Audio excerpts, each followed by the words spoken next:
You're watching special coverage from the Virginia State Capitol. I'm Kairis Manzanares with VPN News.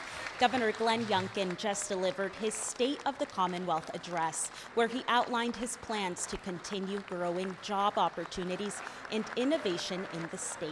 In his speech, Youngkin says he's prioritizing job growth and Virginia's ability to compete and attract industry.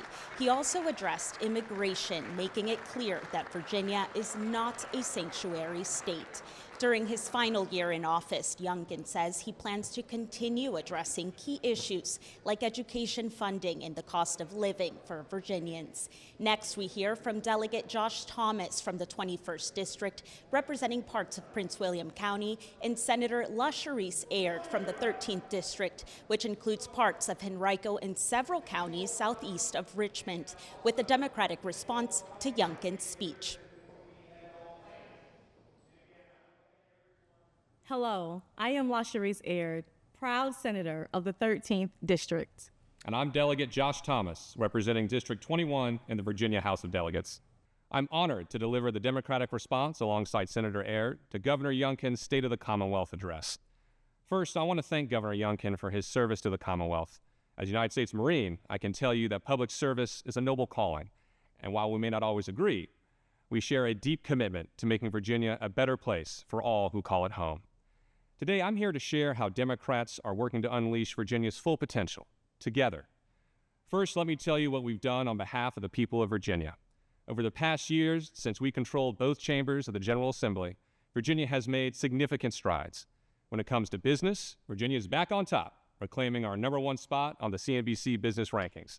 We made smart, strategic investments in education, mental health, and public safety. And our progress doesn't end in the urban crescent. We've tackled rural healthcare access, raised teacher pay, and brought jobs to all parts of Virginia through programs such as the Job Ready sites, so businesses can start day one to serve customers throughout Virginia. And we stopped dangerous attempts to ban abortion, restrict contraception, and roll back the freedoms that Virginians hold most dear. This isn't about resting on our laurels. It's about the future. And Democrats are ready to take Virginia to the next level. And here's what that looks like. A family-first economy, a world-class education, and strong communities. We want to build a family-first economy that tackles the affordable housing crisis directly by dramatically increasing the housing supply. And for working parents like my wife and I, we're fighting to expand access to affordable, high-quality childcare, because no parent should have to choose between earning a paycheck or caring for their kids. And for students and families burdened by the ever-increasing costs of college, we're looking to expand financial aid and increase accessibility. Look, we can't have a family-first economy without making sure our kids are receiving a world-class education. So we want better schools, more teachers, and above all, student excellence. And that starts with fully funding our public schools, paying teachers what they're worth, and giving them the tools to succeed. We're looking at investing in after-school programs, early education, and tutoring to set every student up for success and unlock their full potential. Lastly, in my mind, the backbone of our new House Democratic agenda is strong communities built on safety and opportunity. That's why we will continue to support our first responders with resources they need to keep us safe and enact common-sense gun safety laws to prevent violence and protect our neighborhoods. But safety is just the start. We're investing in infrastructure, fixing roads, expanding public transit, and making it easier for Virginians to get where they need to go. Because every hour not spent on a long commute is an hour more with your family. And lastly, we will continue to defend our freedoms, such as reproductive rights, marriage equality, and the right to vote. These are non-negotiable for Democrats because they're non-negotiable for everyday Virginians. This is our vision: breaking down barriers, creating opportunities, and building a Commonwealth where everyone can thrive. We're not just making promises, we're delivering results. It doesn't matter whether you're a Democrat or Republican. What matters is a Commonwealth that reflects the hopes, dreams, and aspirations of the people who live and work here, with a family-first economy, world-class education, and strong communities. Together, let's unleash Virginia's potential as the best place to live, work, learn, and raise a family. Thank you. Moments ago, as part of the annual State of the Commonwealth address, Governor Glenn Youngkin outlined his vision for the year ahead, and in particular, the 2025 General Assembly session. centered around the theme of keeping Virginia winning. He reminded us that Virginia enjoys the benefit of a strong and growing economy and a nearly $3 billion surplus. Further, he boasted that the Virginia remains the best state to do business and that by all accounts, Virginia and Virginians are soaring. However, as I think about the current state of our Commonwealth, current and previous tragic events serve as a stark reminder of the fragility of our communities when struck by unplanned events. Whether it's the devastating disaster from Hurricane Helene's floodwaters throughout Southwest Virginia, to the damage from winter storms, or the recent water crisis here in Richmond, these challenges may make us stronger, but make no mistake, they affect the day-to-day living of so many. I extend my heartfelt well wishes to anyone impacted by these events. That's why Virginia Senate Democrats cannot share the governor's enthusiasm that Virginia is fully on a winning front when so many families are struggling just to make ends meet. Once again, Governor Youngkin's vision reflects a plan to single-handedly keep a selected few winning and those who need it the most losing. The ultra-wealthy, corporations, and special interests are the true winners under the governor's plan, while too many working families are left behind. The budget surplus that we are experiencing is a direct result of the prudent spending decisions of Democratic majorities in the Senate and House, and our Commonwealth's backbone, hard-working families paying more than their share. Instead of giving costly giveaways to those in the highest tax bracket, our plan is one that will deliver real money back into the pockets of everyday people, along with balanced public investments centered around kitchen table issues. On their face, the governor's proposals may sound appealing, but when given a closer look, they leave far too many behind.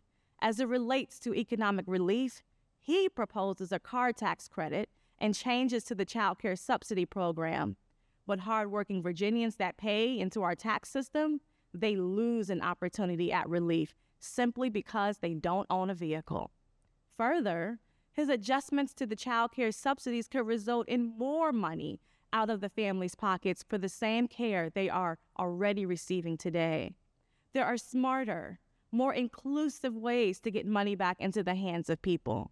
Senate Democrats propose to provide meaningful economic support for individuals and families that go beyond the requirement of having a car, like refundable tax credits that give a boost to their income, giving them the choice of putting money towards personal needs like groceries, childcare, prescriptions, and their housing needs. We have made tremendous strides as it pertains to our public school systems and supporting our teachers despite Governor Youngkin, not because of him. In his most recent proposals, he seeks to create a $50 million private school voucher system to benefit rich families who can already afford to send their children to private schools. These are real dollars that should instead be put back where they belong, our still underfunded public school systems. Senate Democrats propose to continue to invest in our teachers, ensure our students aren't learning in crumbling classrooms, and that we are strengthening the support services so our students can focus on receiving a 21st century education. For too long, the state's investments have not met the actual cost of delivering an education, and for Virginia to truly be strong, now is the time to further build on our investments and not divert money away to the rich. We also can't ignore the cost of housing and the inadequate conditions too many families are left suffering in. Ensuring Virginians are living in a place that feels like home and that they have the option to own a home if they desire has to be more than a talking point.